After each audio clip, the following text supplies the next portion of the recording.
Está pesando demais esta cruz, doendo demais esta falta de paz. Está faltando uma luz, faltando uma luz, faltando uma luz. Estamos iniciando mais um quadro na luta por direitos. Inicialmente, uma pequena palavra sobre o 1º de maio, que é dia das trabalhadoras e dos trabalhadores, dia de luto pela pandemia do coronavírus que está se alastrando no nosso querido país, vitimando milhares de pessoas. Dia de luto também porque a classe trabalhadora brasileira está sendo pisada e violentada pelo capitalismo e pelos capitalistas. Mas 1º de maio é dia de luta também. Luto do verbo lutar. Lutamos pela superação de um sistema de morte que mata os trabalhadores e as trabalhadoras cotidianamente. Em uma sociedade capitalista como a nossa, há a classe dominante integrada por capitalistas, especuladores da Bolsa de Valores, proprietários de terra, grandes proprietários, e existe a classe trabalhadora, que é composta pelos trabalhadores, todos aqueles que, não tendo outra coisa, são obrigados a vender sua força de trabalho para patrões. A força de trabalho é uma espécie de oxigênio para manter vivas as relações do capital. Existe a classe trabalhadora assalariada, porque há a classe capitalista proprietária dos meios de produção. As relações sociais são permeadas por ideologia. O que é ideologia? São todas as ideias produzidas pela classe dominante, ideias que mascaram e escamoteiam os conflitos sociais, escondem as injustiças sociais e as violências praticadas na sociedade capitalista sob o signo do capital.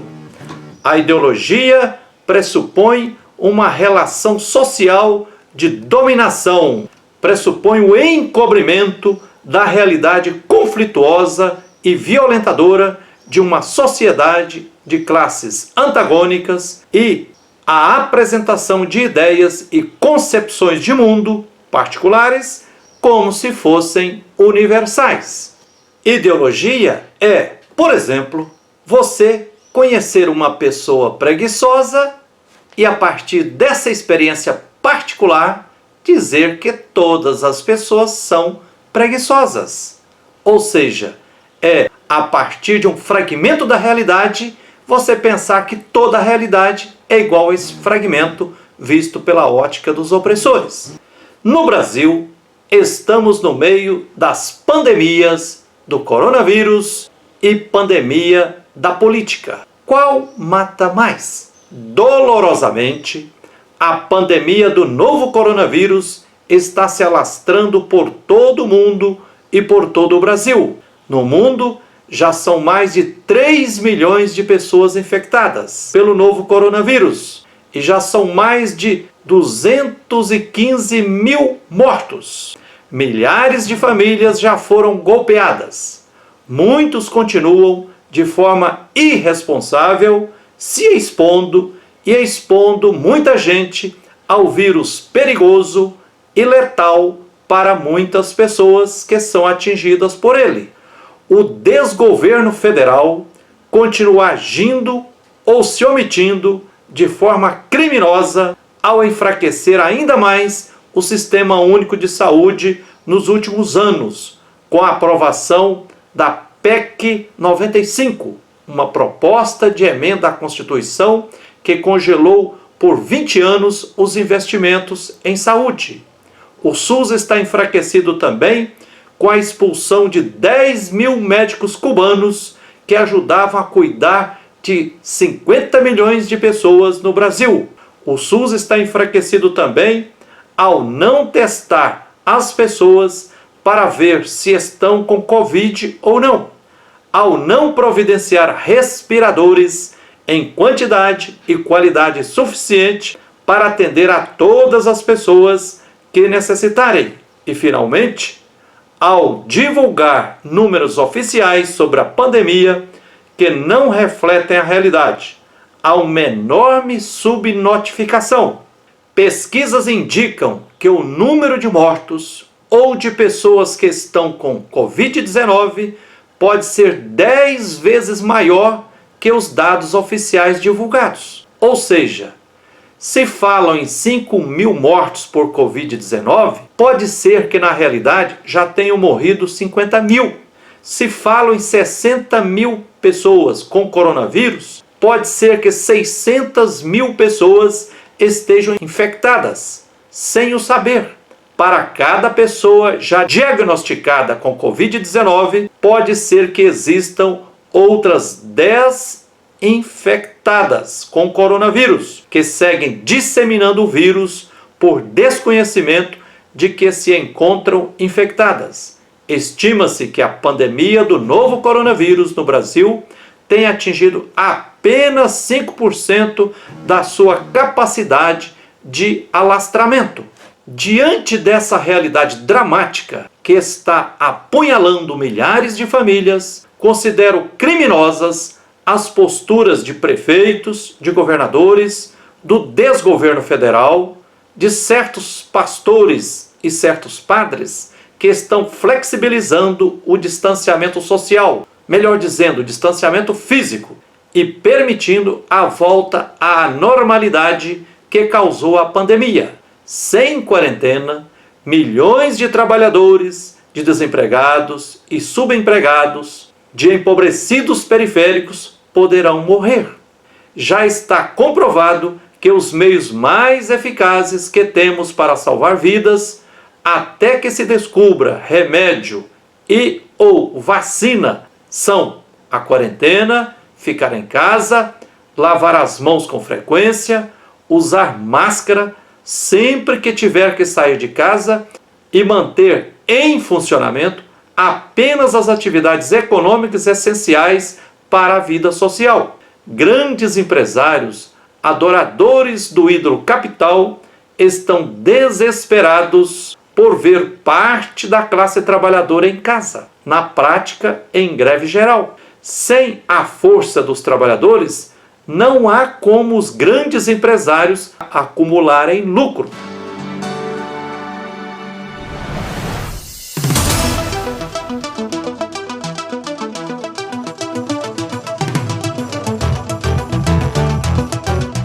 Além da pandemia do novo coronavírus, temos que enfrentar no Brasil outra pandemia, a da política, em especial a do desgoverno federal, que cotidianamente submete o povo a posturas cada vez mais deprimentes, vexatórias, fascistas, milicianas, fazendo até deboche, absurdo dos absurdos e cometendo crimes, tais como crime de improbidade administrativa, crime de responsabilidade, crime de prevaricação, crime de obstrução da justiça, de forma contumaz, por reiteradas vezes. O despresidente já cometeu muitos crimes de responsabilidade.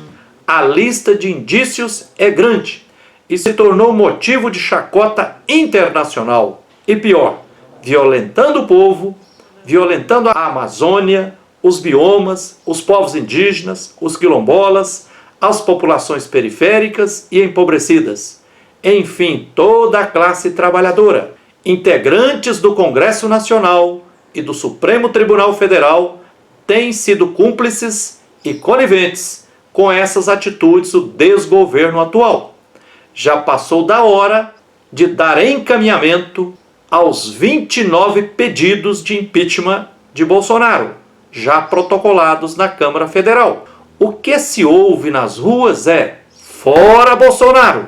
O antipresidente e bolsonaristas desdenham da Constituição brasileira, desdenham da democracia, ao defenderem em manifestações públicas o fechamento do Congresso Nacional e o fechamento do Supremo Tribunal Federal, e ao clamarem por golpe para reimplantar nova ditadura com ato institucional número 5, repressão e eliminação de vez da democracia e das liberdades. O caminho ético e democrático não é fechar o Congresso Nacional e nem fechar o Supremo Tribunal Federal. O caminho correto e ético é purificá-los.